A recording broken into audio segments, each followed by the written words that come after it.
Rate increase comes at the same time as a decrease in our housing supply.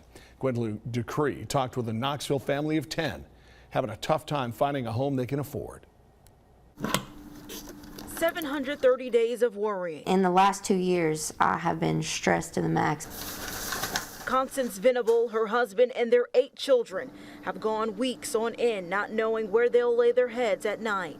We had talked about having to split up, like he go stay at his parents' house, me go to a whole nother county to stay with my mom, but we couldn't. They were renting a house, but when COVID hit, Venable says the owners wanted to sell the property, giving them only a month and a half to move out. So in that month and a half, we got COVID. We had 8 cases of COVID in the house, and we were forced into an apartment that we knew we could not afford.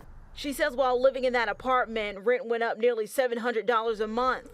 Housing economists with ApartmentList.com found rent in Knoxville went up by 36.3% since March 2020. Property manager Lacey Mellon says between overall increases in the market and contracting supplies, the most she's increased is 10%. Even my photographer is charging me now a $20 fee, extra gas fee, just to go and visit properties and take photos. While Tennessee isn't a rent control state, she has her own cap. Because I have a wider margin and a wider gap that I've already built into my properties.